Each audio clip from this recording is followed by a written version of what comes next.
ladies and gentlemen, this is me, Makalesi. Thank you for looking at my station. If you haven't seen my video, this is part two, a 2012 uh, part two about the solar flares. Now, my first part was about the quarantine 2012, and basically, if you haven't seen that video, I basically talked about 2012 and how a lot of people have a lot of expectations of what 2012 is supposed to be. And a lot of people have fear of the world coming to an end. And a lot of this is based on a Mayan calendar, which is very precise in its astrological countdowns of the days of exactly what 2012 will bring. And a lot of it's very intricate, and the days are very precise, more precise than the calendars that we have right now in the 12-month setup. But what people don't really understand is why this calendar mysteriously stops at December 21st of 2012. So a lot of speculations has come about, and a lot of people have no idea why this was, and a lot of people come with the concept of it being the end of the world. However, it's not necessarily meaning the end of the world. It means an end of a cycle, and that cycle is the cycle of the material world, and we're currently going into the age of spiritual. So when we're going from one cycle to the next cycle, we know one thing is guaranteed, and that guarantee is change from life as we know it. It does not necessarily the world's going to be ending. It just means that a lot of things are going to be changing, and usually it has to do with our perception. So if we're going from a material world into the spiritual world, we're going to have to we're going to be having an awakening so we can speak in a massive level. And the first video I was talking about the quarantine. Well, this video I'm going to talk about solar flares. Now, solar flares, when it comes to any type of natural disaster that's going to happen on the planet, solar flares is one of the more extreme or devastating, or something that we should really pay attention to, as opposed to such things as tsunamis and earthquakes, because they're all devastating, but this is something to really pay close attention to.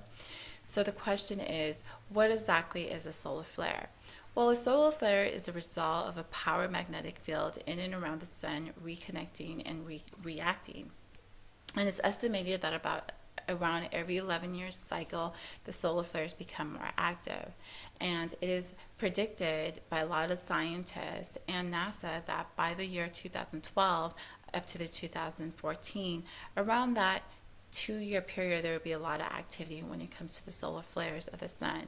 And what that means is the sun's going to be very active, where the flares will reach out, and some of the flares may reach Earth or beyond Earth, actually reach Earth, flare through Earth, or reach some of its solar system. Now, for those who saw the movie 2012, you can kind of have a basic understanding of, that's kind of a little bit extreme, but what I mean by the solar flares. And why is this a good concept to understand? Well, it's a good concept to understand now and to be prepared for it, because we're not preparedness. It's all about being prepared.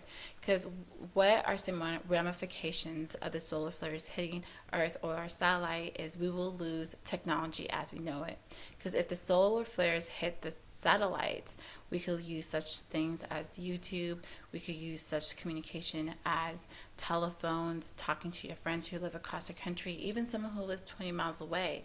You can't talk to them or email them or text message them. Such thing as your ATM or your credit cards will become obsolete, because that's all depending on electricity and the grid system. And also that sometimes what will happen was the national power grid or transformers can actually go out, and you can use that in a small scale. Like, let's just say we had some type of electricity storm or rain, and sometimes our power goes off because of the rain, and that's in our little community. Sometimes it's off for a day or maybe a half a day, and only one small piece of the community. Well, it's kind of the same thing could happen, but however, it could happen on a massive level, or just the whole planet or a section of the planet could lose power. What will happen if people lose power? The communications, and especially if the satellite goes down, it would kind of cause a lot of chaos and maybe some rioting, because people won't be used to that. We've seen what happened with Katrina, but however, if it happens on a global scale, it could be people could be in a state of shock because they're not prepared for this. So imagine how it is to not have a credit card, anything ready. You have no food in the house. Everyone's outside rushing for food, looting. People are just survival of the fittest, and stealing from each other because they're kind of worried and scared. Because what happens is fear creates you just to act off emotion and not think of logic. So those are the type of things that could happen, because we will realize that certain values that we have are no longer valuable anymore, and it's basically what you have to trade. So a couple of things people could do right now to prepare for such things is start to save food. So what I've been doing personally is, if I go to the store, I buy 1 or 2 canned food, I buy a couple of Band-Aids, I buy toothpaste, toothbrush. I also buy maybe some lighters so I can light fires, and I just kind of keep them tossed away or stored away. I also buy some type of water as well too, so I can like buy water, and therefore if worse comes to worse, I need someone, I can go ahead and trade with them with water or canned goods, because those are going to be things that you're going to have value, that's going to help you survive and help you have a good relationship with other people.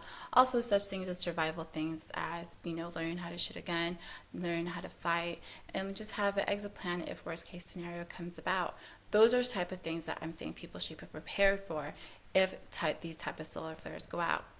One of the most, especially if you live in a metropolitan city like Los Angeles, New York, or any of the metropolitan cities, because anywhere where there's a high population of people in one condensed area, those people are going to be a lot more survivalist of the fittest, because there won't be as much resources for the population, so people will probably become more hectic and they're more chaotic. So it's definitely something to think about. But in conjunction with that, what a lot of people don't realize is nuclear power plants, because with nuclear power plants, what's keeping it in bay of not going down into nuclear meltdown is electricity. So electricity, if it's AC, if it's not backed up generators, if it's just not cooling systems, keep them at bay. And right now we currently have about 400 nuclear plants all over the planet. And if we lose our power through the solar flares, or if we lose any type of thing of that nature, those power plants can explode. That can create a nuclear explosion at that location, because they don't have backup generators. Now, I believe they do have some backup generators for 2 to 3 days. However, if we lose power more than 3 to 4 days, or sometimes estimated could be a year, those nuclear power plants could explode. What we'll have small nuclear power plant explosions around the planet, and people are not going to understand exactly what's going on. So just imagine you not having electricity, you not having communication, you lost contact with your family, you lost contact with your family members, you're in survival within your environment, and you hear nuclear explosions going off. It can seem very chaotic to people, and people won't understand how to behave or adjust, and people just won't be prepared for it. So being prepared for that type of situation is very something to pay attention to. Of course, I'm thinking optimistic. Hopefully this happens for 3 or 2 days. However, there's a probability, depending on the sun, obviously, if it wants to go on for longer days. Now, obviously, if the electricity goes down and all that stuff happens and the ATM goes down, of course, that will mean economy crash. And once the economy crash, we have to, even if the power comes back on, we're going to have to rethink of the way we live, because the whole thing will basically shut down, and then we're going to have to start from scratch. So therefore, people are going to have to really go back into living survival like in the past. And also, don't forget, there's the petroleum refinery and whatnot. But basically, this is not causing fear. This is talking about being prepared, what people should pay attention to, potentials that could happen, and these are basically some of the potentials that could happen. So when it comes to solar flares, I think the only way, or the best thing that we could do, is be prepared for the worst case scenario. So preparing, stacking up on food, thinking of how, if it was just you and you had no cell phone in your house, how will you survive? What are the things that you have immediately around you at that point to survive? Because that's basically the mentality that people would have to live in if that is a potential of what's going to happen in the future. So that's just something that has a potential to happen between 2012, 2014, or beyond. Just something to think about. It's better to be prepared than be hit with it and not knowing what to do. Kind of like the same thing with an earthquake or a hurricane. So that's my quick video. I will see you guys in my next.